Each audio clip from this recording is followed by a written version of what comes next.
So I've received a number of messages and comments regarding the type of oil that I put in my Honda Twin Star in my last video. The oil that I chose was this Castrol GTX 10W30. The comments and messages really got me thinking, and so I did a little research.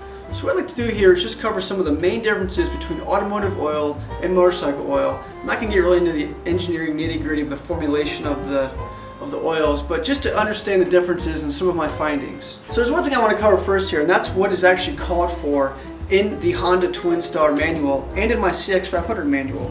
All it calls for is a 10W30, a 1040, or a 2050 Castrol GTX oil. So as far as I can tell, there probably wasn't much of a differentiation between motorcycle oils and automotive oils when these bikes were made. What I have in front of me are three Castrol oils.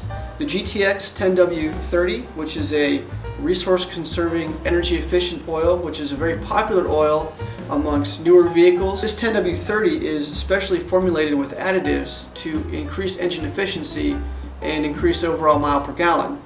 So this Castrol GTX 10W40 is about as simple and common as it gets for a motor oil. No special formulation, just straight conventional oil.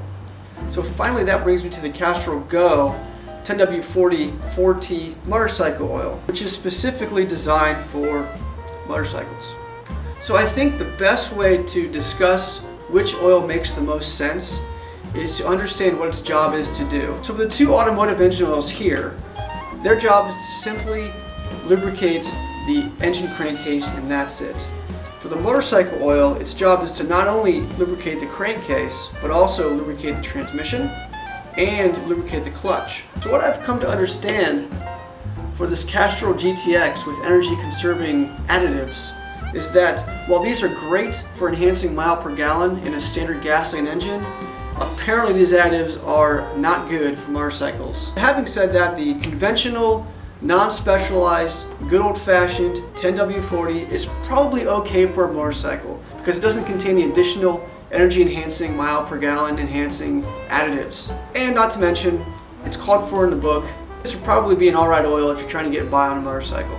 I can't ignore the fact that this 4T motorcycle oil is specifically designed for the use in a motorcycle gearbox. So even though a conventional 10W40 is all that a motorcycle manual might call for, and it's probably good enough for most of these older bikes, I can't help but think that the extra engineering and formula put into this motorcycle specific oil can't hurt when it comes to putting the right oil in the bike. When it comes to price, generally a automotive conventional oil is going to run you about $4 a quart, where the motorcycle oil is $6 a quart. With a motorcycle like a Honda Twin Star or a small V-twin, we're talking the requirement of maybe 2 quarts, 2.5 quarts for an oil change. In my opinion, the difference between $12 and $8 or $4 is a sound investment when it comes to knowing that you're putting the right stuff in your motorcycle. So with all that said, I'd like to thank all of you who sent me a message or commented on my video about using this high efficiency 10W30 in my Honda Twin Star. I learned a lot this week, and I can tell you right now that this is coming out of the bike and I'm never going to use it again. And moving forward from now on, I'm going to choose to stick with the specially formulated motorcycle oil. So what are your thoughts? Is motorcycle oil worth the extra price, or is oil just oil and it doesn't really matter? Thanks again for watching. See you next time.